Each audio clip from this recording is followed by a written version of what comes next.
te adorar.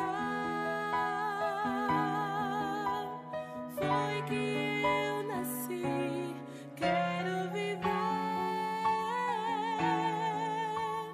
para te servir. Usa minha vida como instrumento de louvor para te honrar e demonstrar o meu amor por ti.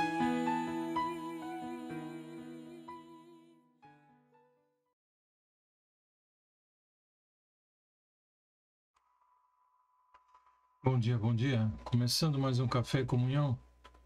Hoje nossa leitura e reflexão em Isaías capítulo 20. Desde já pedimos que você compartilhe o vídeo, chamando outros para poderem participar conosco, dando seu like também, seu joinha, ativando o sininho, se inscrevendo se ainda não é inscrito, ou então incentivando outros a fazerem o mesmo, tá bom?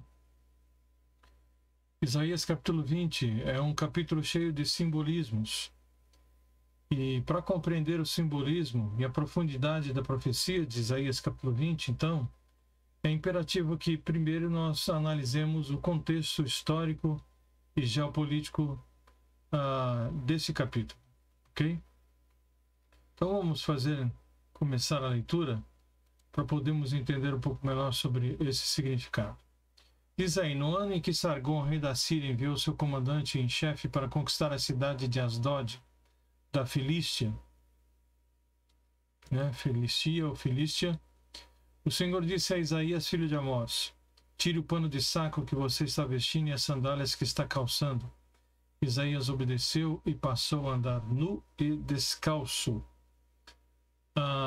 O período de 3 anos de Isaías andando nu, então, e descalço, que diz aqui, não foi apenas um ato aleatório de fé, mas uma advertência profética contra o pano de fundo das alianças e poderes inconstantes do século VIII a.C. Durante essa época, então, os assírios, o Assíria era uma força dominante, e nações menores como a nação de Judá se encontravam presas entre a cruz do poder assírio e a espada das promessas de ajuda do Egito e da Etiópia, que nós já vimos também nações anteriores que tiveram também o seu julgamento. A profecia de Isaías, então, foi dirigida especialmente àqueles que depositavam a sua confiança no Egito e na Etiópia para a libertação da Assíria. Então, povo de Judá, eles estavam depositando a sua confiança na Etiópia e no Egito para libertá-los do poder assírio, em vez de confiarem em Deus, naquilo que Deus então poderia fazer através e por meio deles. Então, o uso de sinais e símbolos distinguiu o ministério de Isaías. O profeta, de muitas maneiras, então, ele tornou-se uma metáfora viva, um sermão ambulante, uma personificação física da mensagem de Deus que foi trazida, então, dirigida ao seu povo. Tá? Então, a diretriz de Isaías capítulo 20 de andar nu e descalço não foi apenas uma mensagem para a sua época, mas uma lição atemporal, ou seja, uma lição para todo o tempo, para qualquer época, para qualquer povo, falando sobre obediência e confiança em Deus. Então, sobre isso que nós devemos estar atentos quando nós estamos lendo Isaías capítulo 20 hoje, olhando para a sua e para a minha realidade do século 21. Devemos, então, entender isso como uma lição de obediência e de confiança que nós também precisamos ter e depositar no Deus vivo e verdadeiro, Deus único. Então, ao examinarmos mais profundamente as implicações da profecia, dos pés descalços aqui, é essencial, então, reconhecer que o seu ministério foi um ato de fé. Apesar da vergonha e do desconforto público, Isaías obedeceu a ordem de Deus, demonstrando um exemplo de dedicação e de obediência inabaláveis, que nós devemos imitar. Tá? Então, ele passou desconforto, passou vergonha na sua forma de andar perante as pessoas, Então, estar com saco, né? Pano de saco, como ele diz aqui, tira o pano de saco que você está vestindo e as sandálias que está calçando. Então ele fala claramente sobre um simbolismo de cativeiro. Isso fala sobre a vergonha que os egípcios e os etíopes experimentariam nas mãos dos assírios. Essa foi uma profecia vívida, então, de como os egípcios e os etíopes seriam levados pelos seus captores. Seriam levados descalços, nus e humilhados. Era dessa forma, então, que se conduziam escravos de guerra ou aqueles que foram justamente humilhados perante essa guerra, que foram derrotados na guerra. Andavam dessa forma publicamente para serem expostos ao vexame. Então, essa não foi uma mensagem de punição, mas uma advertência de um Deus misericordioso para com o seu povo sobre a equivocada confiança deles, depositada, então, nos poderes mundanos, nos poderes terrestres, e deixando de lado de confiar no poder do Deus vivo e verdadeiro. Então, a disposição de Isaías de andar descalço e seminu por cerca de 3 anos, nos pinta, então, um retrato vívido de fidelidade diante do desconforto e da desaprovação pública.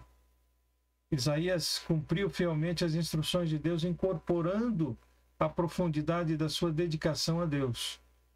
Veja bem o que ele continua dizendo. Então o Senhor disse: meu servo Isaías andou nu e descalço durante 3 anos como sinal e advertência das dificuldades terríveis que trarei sobre o Egito e a Etiópia. Então o Senhor disse, está falando sobre aquele contexto naquela época, que ele traria para o Egito e a Etiópia todas essas dificuldades.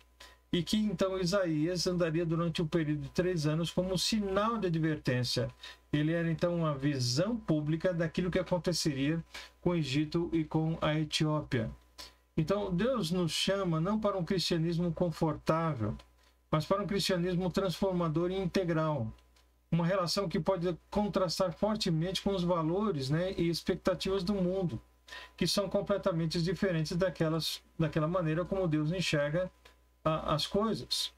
Ele diz no versículo 4: o rei da Síria levará como prisioneiros os egípcios e os etíopes, tanto jovens como velhos. Eles farão andar nus e descalços, com as nádegas descobertas para a vergonha do Egito. Então isso era um vexame, era uma vergonha andar dessa forma, publicamente.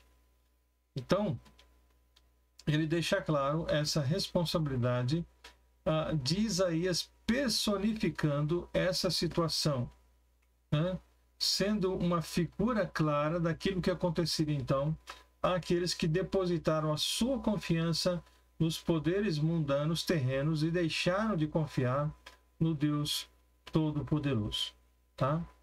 Então, a nossa responsabilidade perante Deus, né, aliás, perante Deus e não perante a opinião pública. Então, aqui haveria vergonha. Isaías estava aqui sendo alvo de vexame, de vergonha, mas ele estava obedecendo aquilo que Deus ordenou a ele que fizesse. E, portanto, ele não estava preocupado com a opinião dos outros, mas preocupado com aquilo que Deus havia ordenado. Então, nós também, como seguidores de Cristo, nossas vidas são um testemunho da nossa fé, da nossa crença em Deus, da nossa fé em Deus, independente da aprovação ou compreensão da sociedade. Se a sociedade vai compreender você ou não, a sua fé, a sua dedicação, a sua obediência a Deus ou não, isso é um problema deles. O nosso problema é fazer aquilo que Deus manda. O nosso problema é agradar a Deus e não aos homens.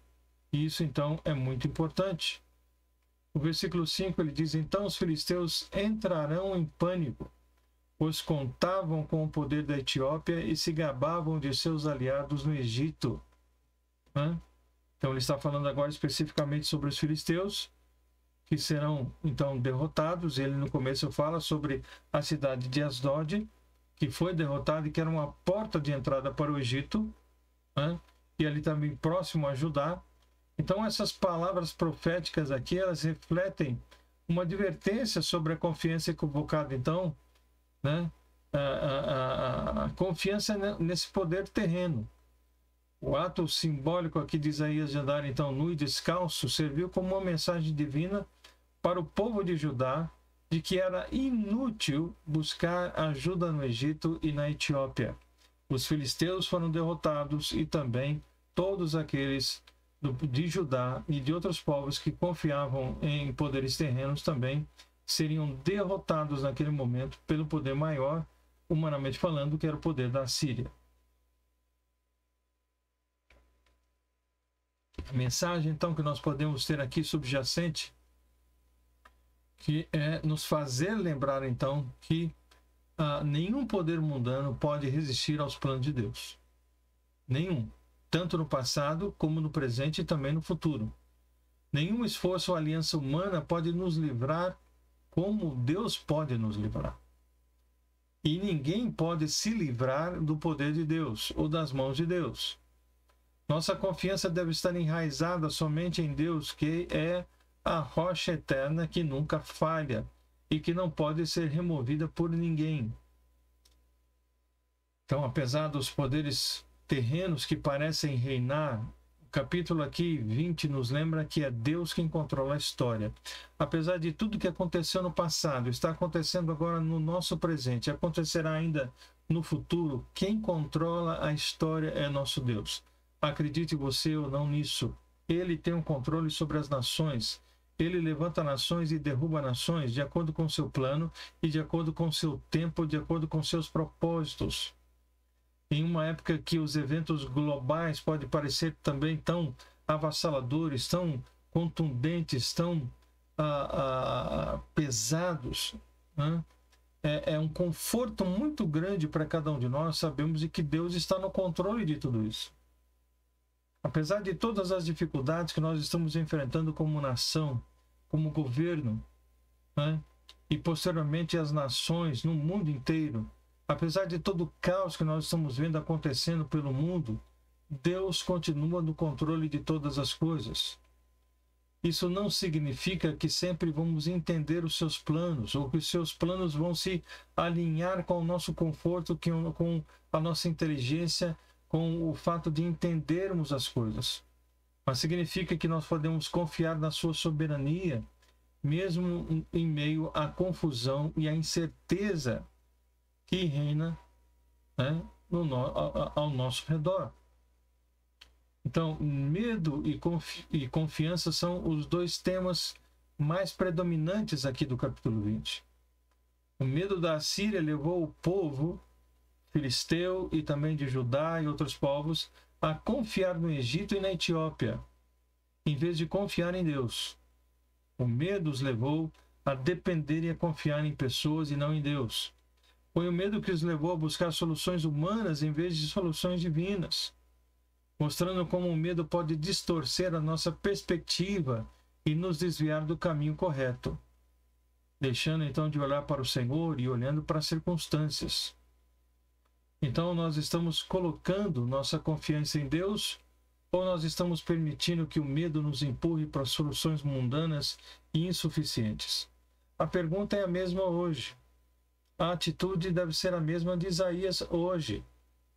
Devemos andar e confiar naquilo que Deus diz e sermos propagadores dessa verdade. Independente se o mundo vai concordar ou não, independente da opinião do povo, a opinião pública. Nós estamos colocando a nossa confiança em quem? Até onde nós estamos dispostos a ir em nossa obediência a Deus?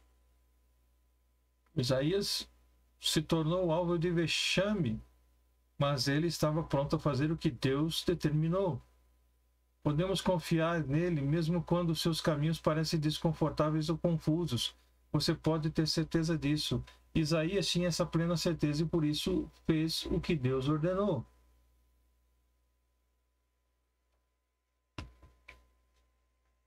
Versículo 6. Dirão, se isso aconteceu com aqueles que eram nossa esperança de socorro, o que será de nós? Então, se isso aconteceu com os etíopes, com os egípcios, né, o que será de nós? confiávamos que eles nos protegeriam do rei da Síria, mas eles não vão poder proteger, porque Deus está no controle de todas as coisas e ele vai permitir que esse povo seja assolado e escravizado pelos assírios. Então, Isaías 20 nos encoraja, em última instância, a refletir sobre a nossa responsabilidade, a nossa resposta às advertências proféticas de Deus. O povo de Judá, na época de Isaías, não atendeu à sua advertência e, como resultado, sofreu as consequências da sua desobediência, se tornaram um povo escravo. A profecia descalça de Isaías serve não apenas como uma lição histórica, mas também como um chamado para nós prestarmos atenção às advertências de Deus em nossas próprias vidas. Deus muitas vezes tem buscado nos chamar a atenção de tantas formas e maneiras e nós não estamos dando ouvidos e nem atenção à forma como Deus está falando conosco. O que será de nós?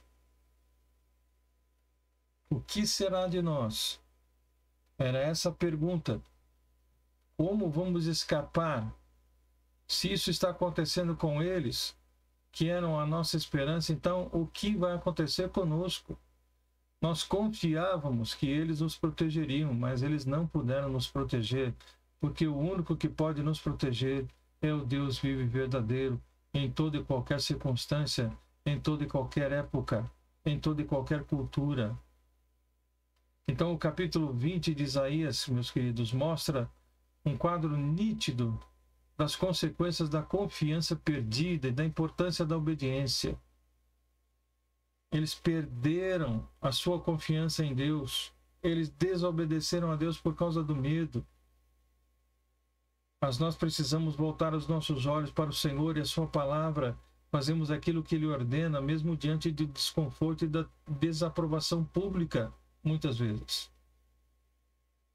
Isaías 20, então, destaca o controle soberano de Deus sobre as nações, sobre a história, nos lembrando que nenhum poder terreno pode frustrar os planos de Deus. Ele próprio diz, agindo eu, quem pode impedir? Então ele nos convida a refletir sobre o papel do medo e da confiança na nossa jornada de fé. Você está amedrontado? O medo vai levá-lo a caminhos distorcidos. Você precisa ser desafiado, você precisa, dentro do desafio da fé, responder às advertências de Deus positivamente e dizer como Isaías, estou aqui disposto e pronto a fazer o que o Senhor quer, mesmo que eu tenha que passar pelo ridículo aos olhos do mundo. Então vamos nos lembrar de depositar toda a nossa confiança somente em Deus, a rocha eterna, a rocha inabalável, a rocha que não pode ser movida, o único verdadeiro libertador e Senhor soberano de tudo. Vamos depositar toda a nossa confiança nele, vamos depender somente dele. Não dependa de governos humanos, não deposite a sua confiança em pessoas. Deposite a sua confiança no Deus único, na rocha eterna. Ele então poderá ajudá-lo e livrá-lo de toda e qualquer circunstância. Mas você precisa estar pronto a obedecer, ainda que isso traga desconforto, né, e desaprovação do mundo com relação àquilo que você está fazendo em obediência ao Senhor. Que Deus possa abençoar o seu dia, possa abençoar a nossa vida e que possamos então olhar com bastante cuidado para Isaías 20 e buscarmos trazer para a nossa vida diária aquilo que Deus espera de cada um de nós. Que Deus dê um bom dia a cada um de vocês e no nosso próximo vídeo, Isaías capítulo 21, estaremos lendo e refletindo. Deus, obrigado por essa manhã, obrigado pela tua palavra. Nós possamos, ó Deus, estar prontos e dispostos a sempre obedecer ao Senhor, a despeito de toda a vontade humana. Oramos assim agradecidos em nome de Jesus. Amém. Deus abençoe, meus queridos. Um forte abraço a todos vocês, então. E até o nosso próximo encontro, Deus assim nos permitir. Até lá. Um forte abraço.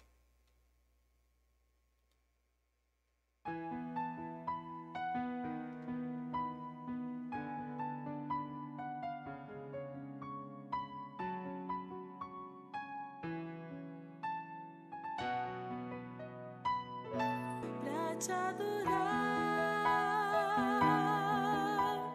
Foi que